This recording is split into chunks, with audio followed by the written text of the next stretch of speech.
Welcome in to another episode of Morning Edition. Julian Sidor, Andy Sitowski, Jason Harper, meteorologist Ted Phaeton, all here. Guys, not only did we have a crazy weekend, but we have another weekend with winter weather potentially breaking the snow drought that Charlotte has had for 40 years. It's been a minute. It has been. Ted, Oh, man. Talk about what's going on, brother? Yeah, we're staring down the barrel of another winter storm. This one's looking more like snow than ice from what we had this past weekend. It's Thank been goodness. 1,469 days as of the recording of this. Depending on when you're listening, that could be a different number. But it's been over 1,400 days since we've last recorded over an inch of snow in Charlotte. That was 1.9 inches recorded January 21st, 2022. And I was here for that. I think we were all here for that. Winter storm, It was our winter storm coverage. So, 4 years ago, until we last had a setup similar to this, guys. So what we had last week wasn't measurable. We're talking what? Snow. Yes. Today Not we're ice, sleet, talking all that snow. other stuff. Yeah. All right. And on the map, what I have is the setup for this week. And the main thing I want you guys to look at is that red line with the bumps on it. That's what we call a warm front. The green is where the moisture's coming from. That is going to stay to our south. And that's the deciding factor of the difference between last week and this week. So last week, that red line went north. That low pressure system went north, and that brought all the warm air over our head, which melts the snow, and then it falls as sleet when it hits the cold air on the ground. This time, that's going to move directly to the right side of your screen. So that's going to go offshore. The red line stays to our south, and we stay cold, which allows us to get the snow. Does that track for everybody? I don't want to move too fast, say too much. I think so it's far everybody's drier. following. Yeah, okay. Yeah.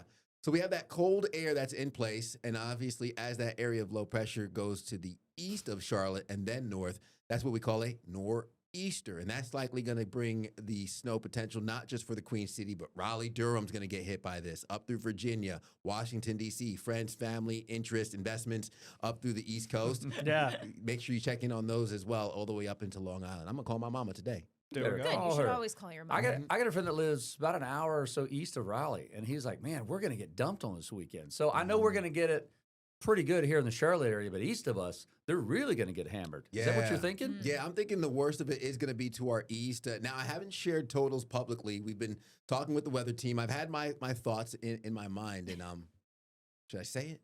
I think you should. need to bring them out of your mind.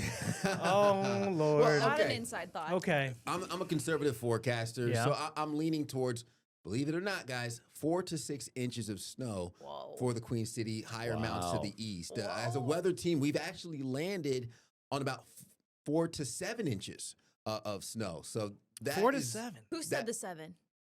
Who do you think? Andrew Brightman. Andrew Andrew Brightman. Brightman. Oh yeah. Come He on. loves the snow. He loves wants it. snow, man. But I will also say Tara agrees with that as well. So Yeah. as a weather team, we discuss our totals, where we land, and we kind of come to an agreement on the range. This is likely to change from recording this to what actually we report here as the storm approaches, and then what we actually verify. We'll see how that compares. But to your point, your question, Jason, to the east of us, some model data is pulling up upwards up to a foot of snow. Wow. If Whoa. not potentially more. Now, there is a huge bust potential for this system. And what I mean by bust potential is a swing and a miss when it comes to those totals. And that is mainly due to factors such as there's a lot of dry air here in winter. The track of the low pressure itself can change. It could take more of an eastern track than an northeast track after it crosses South Carolina. Those small changes in those variables could drastically change the snow totals and the determination of what we see.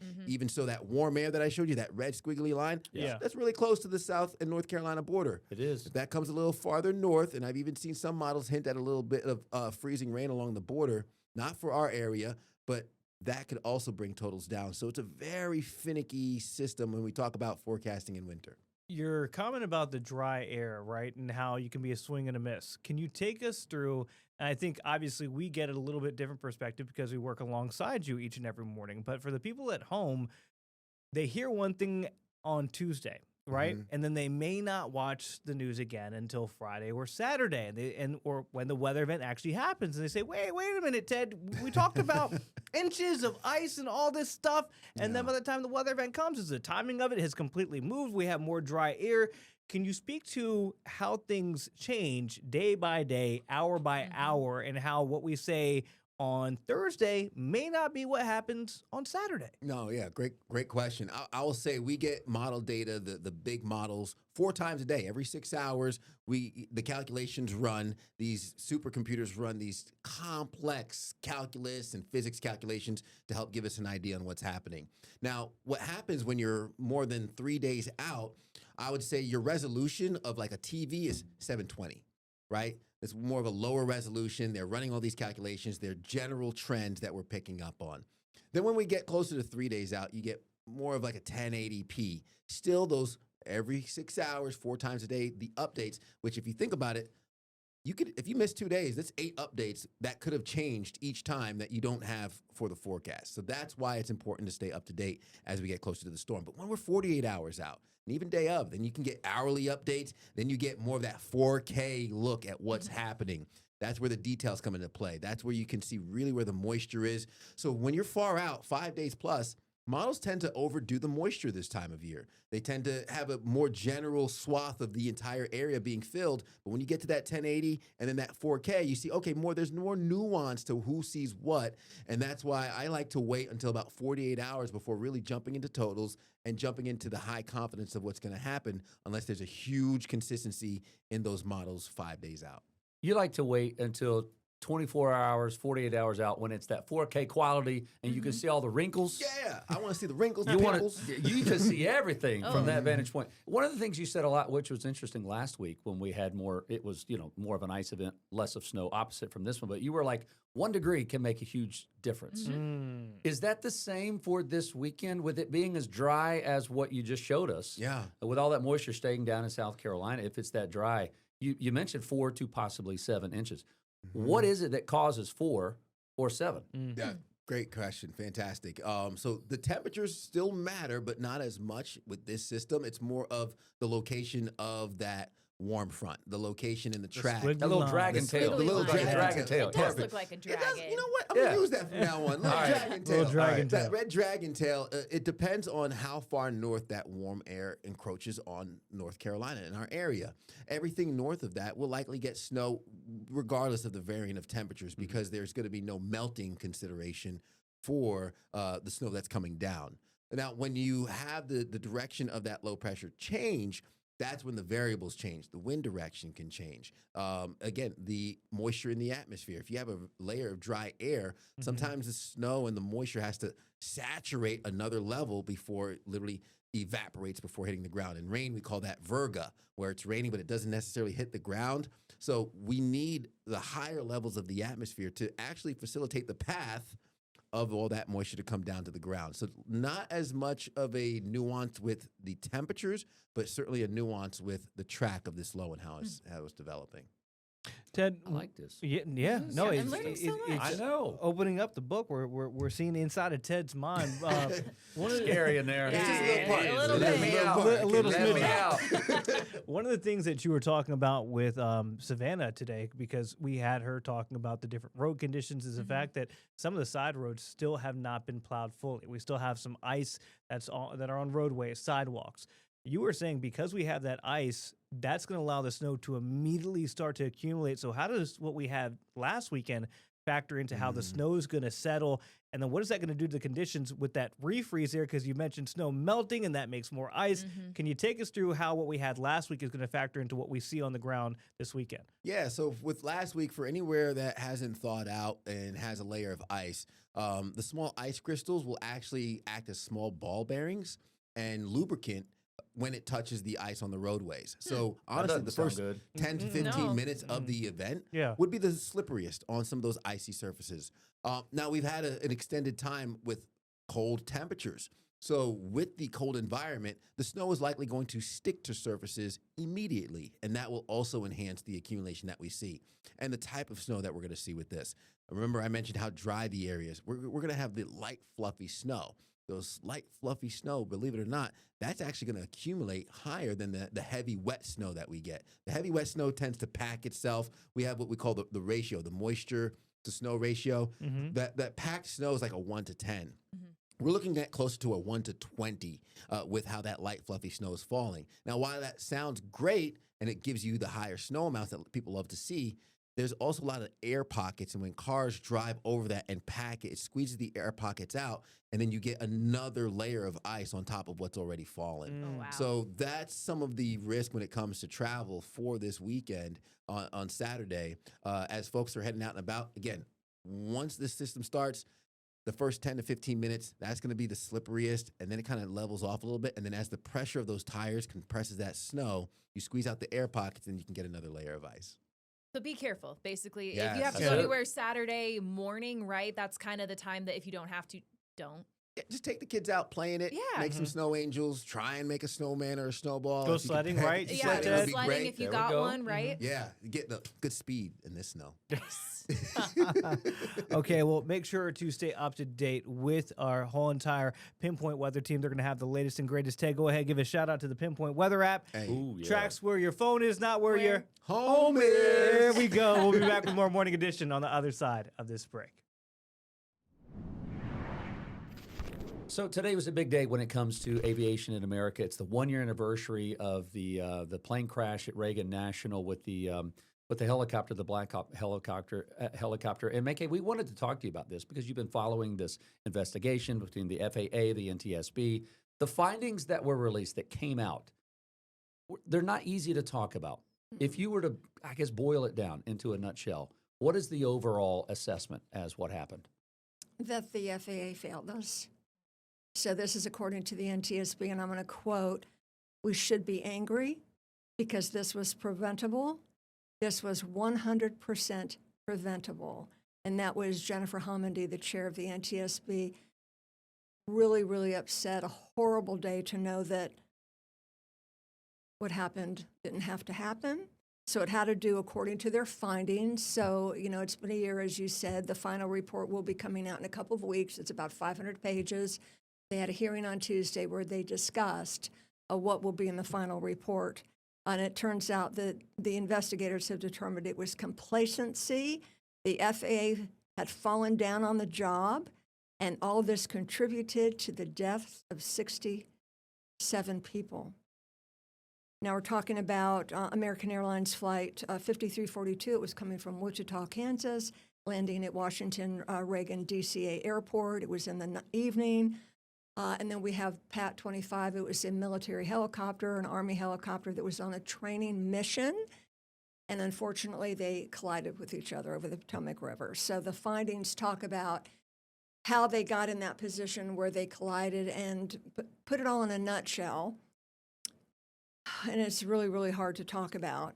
The CRJ, the American Airlines regional jet, whose crew is from Charlotte, was cleared to land on runway 33. And the helicopter was on a training mission, so they didn't have a transponder turned on called an ADSB. And this is the most accurate information that sends out their altitude, their position, their airspeed. It's GPS related, and it's more precise than other altitude reading material that we have in aircraft. And it didn't have it turned on. So in other words, the tower and other aircraft couldn't see the exact altitude it was at. It turned out it was at the wrong altitude. The American Airlines jet was at the right altitude, was turning from base to final to land on runway 33. Air traffic controllers, of course, are short-staffed, but they're used to that. At Washington National Airport, according to the findings, the controllers did say they were overwhelmed last night. There were 5 controllers in the tower. One of them was working the helicopters and the airplanes. In other words, they're trying to separate everybody. And they just got too close. They did tell the pilots on the military training helicopter, do you have the traffic in sight, referring to the CRJ. So we need to, as pilots, we need to visually say, yes, I have the traffic in sight. And unfortunately, it seems to be that they had the wrong aircraft in sight. And they said, yeah, we're asking for a visual separation. That means that pilot in that aircraft is now responsible. I'm going to maintain separation from you while I go about my way, instead of having air traffic control call out and separate you. Fly heading 320, maintain 3000. Traffic at 2 o'clock, Anyway, I don't want to get too into the weeds, but the Army helicopter on a training mission didn't have this equipment turned on because they were practicing a security mission where they didn't want to be detected. Well, why are you practicing a security mission where you don't want to be detected in the most complicated and complex airspace in the country, where you have commercial aircraft in close proximity to a runway? Sorry, y'all. No, You don't need to apologize. I do want to ask MayCay, as a pilot, right? How frustrating is it that the air traffic control people told, the government, this is going to be a problem. There's documented things. This is going to happen, not a matter of if, a matter of when. As a pilot, though, you have to fly with whatever conditions you're given in that airspace. How frustrating is it that they didn't listen and put pilots in a dangerous position? I have no answer for that. Apparently, air traffic controllers at DCA, Washington Reagan National Airport, did tell the FAA either in a memo or in a letter or whatever that, hey, we are concerned. We've got too much traffic. It's too crowded in here with commercial airliners and military and helicopters. But apparently the FAA didn't listen because they said, allegedly, according to the NTSB, that it was just, quote, too political, unquote, to address, allegedly referring to congressional officials, our lawmakers, who like to rely on the convenience of flying in and out of DCA.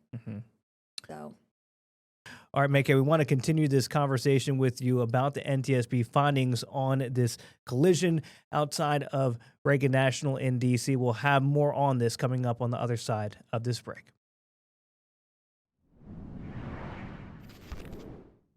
Welcome back to this episode of Morning Edition. We're continuing our conversation with our Chief Transportation Correspondent, MayCay Beeler, talking about this very somber anniversary of an American Airlines passenger jet colliding with a Black Hawk helicopter. Hard to believe a year ago today, so depending on when you're watching this, it's January 29th. MayCay, we talk a lot about the unfortunately, how laws are written in blood. You've said that to us on the show many times. And unfortunately, that's the situation that we're in. What are some of the changes that have now been enacted at DCA because of this accident? And what do you see potentially changing in the future for other crowded airspaces? right, so Annie, that's the tombstone mentality. We're going to wait till people get killed or something horrific happens before we're going to make a law or change the law. So this has been going on for years. There had been at least 15,000 close calls that were reported in the Washington, D.C. airspace for years and years. And again, we feel that, or investigators feel that all this was not even looked at or analyzed. So the airspace is too crowded with commercial airliners, and we have these military operations flying in very close proximity. So what has changed? Those helicopter routes have been shut down. That's very, very important to alleviate the congestion in DCA. Also, there is a law that hopefully will be enacted soon called the Rotor Act. The Rotor Act insists that everybody, including military, because everybody else, all of their pilots, all of their aircraft in that airspace must use ADSB, that special transponder that reads out their altitude, their airspeed, their position. But the military seem to be exempt to that. The Rotor Act will force them in most conditions that they have to use the ADSB. So we will know their position. All right, so now there's some helicopter routes that are shut down, plus they have to use the ADSB. That's going to help a lot. Now, also, other airports around the nation will be identified as hotspots. In other words, where it's very congested too, and there are situations that may lead to collisions. Burbank in California is one of them. And Jennifer Homendy with the NTSB chair talked about that. So those are the changes that will hopefully help. Now, the NTSB did want to make it clear they're not pointing the finger at just the FAA or the military. There were a lot of failures. It was a chain of failures, and that usually happens in accidents. So a lot of things went wrong here.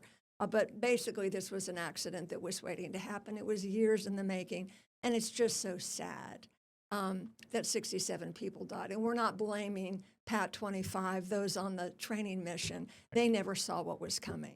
MayCay, you talk about the 67 lives that were lost. You had the chance to speak to the dad of one of those, part of the Charlotte crew. Yes. And you have told us how difficult that conversation was. But even the dad is like, I'm not blaming. I'm not pointing Right, fingers. right. Just want something changed, something done. Yeah, so Sam Lilly was the first officer on board. His dad, Tim Lilly, ironically, is also a former veteran Black Hawk pilot Wow. and a CRJ pilot. And the CRJ is the regional jet, not that particular plane, but the same model.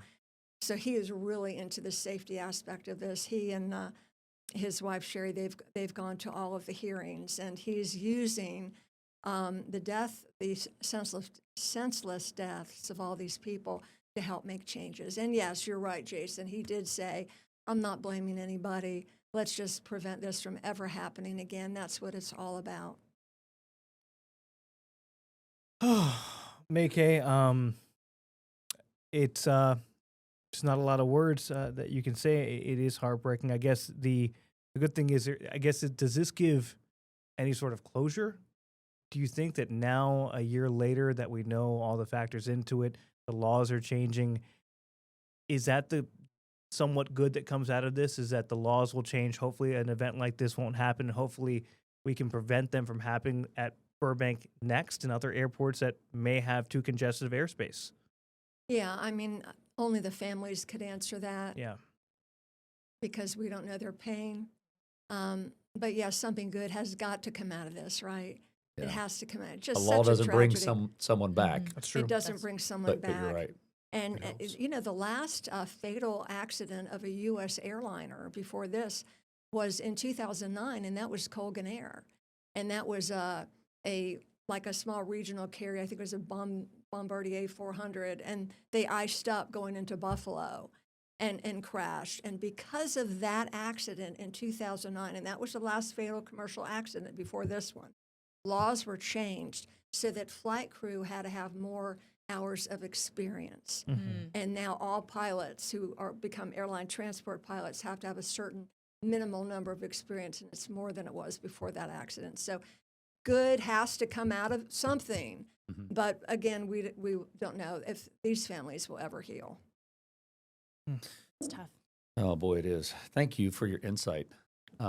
In this, it helps us understand from a pilot's perspective, and then passenger perspective, and just a human perspective on what these families are going through and what we all want, which is change and safety. You know, when you're trusting someone blind, you step on a plane, you expect to make it to the other side safely. And You know, and I do want to say that all these pilots are highly trained. Right. If you had any idea what the training is like, and I know firsthand, it's tough, and not everybody makes it through this training, but we have to understand, too, that pilots are human, and so we have to look at the human factor of this. But, you know, the CRJ, American Airlines, as far as we know, did nothing wrong. And now, of course, they're lawyers trying to say that, oh, they weren't properly trained. Oh, they're beautiful. Oh, they're incredibly trained. And our military soldiers that were in the Army helicopter, no one wakes up and say, today I'm going to crash into a regional jet. Right. You know, True. they Yeah. had night vision goggles on. They had a lot going on, and it's just unfortunate. But every one of those folks were highly trained. And, of course, the whole flight crew and all those passengers, there were figure skaters, aboard the CRJ. MayCay, real quickly, I don't know if we're going to have time to include this question in it, but I do want to ask, a lot of times when something like this happens, people who are flying, right, they get scared, should I fly, right? We know your answer to that flying commercial is still very safe, even safer than driving in a car, but I want to ask from a pilot's perspective, is it harder to get on and get in the cockpit again after seeing fellow pilots lose their life? Is there anything in the back of their head that does that occur? Because you just talked about the human element. We think about us as passengers, but as pilots, what does this do to the pilot community? Well, it's very sad in the pilot community. It hasn't affected me that way, but doesn't mean it doesn't affect other pilots that way. And I do know we interviewed one of the flight attendants who knew the crew very well, and she said it was hard for her right after the accident because these were her friends to go back to work, but she made herself go back to work. But as a pilot, we're just so highly trained. We do what we're trained to do. I mean, standard operating procedures, checklists, this is what we do. And if something comes up that we haven't been trained for, we're part of the plane, we just do what we have to do. You don't go in there with the mindset, oh, Joe just died. And I do know quite a few. that have died tragically. And we fly because we love to fly, and it is our passion, and we do our best to mitigate any danger. I mean, I'm carrying passengers. I care about you or my flight students, my own life. I would never do anything that would put anybody in jeopardy. So I don't get back in the cockpit in fear that, well, someone just died. If I can learn from their mistakes, if there were mistakes, some things are out of our control, then I will learn from that. Otherwise, I'm going to do what I'm trained to do. I'm going to do my darn best to have a happy, safe outcome to every flight. A pilot, my dad is a former pilot, so I know I can speak for him. A lot of pilots are ex-military. Many are not. The pilot community is as close to being in the military as you can get if you haven't already been with the training and the SOP that you guys follow. So thank you for being a wonderful pilot. That's right. And just being a part of our team and helping Thank us you. understand your perspective so that we can appreciate it more, and our hearts still go out a year later to all the families affected from that accident. So that is all the time we have today. Thank you for watching. We will see you next time on Morning Edition.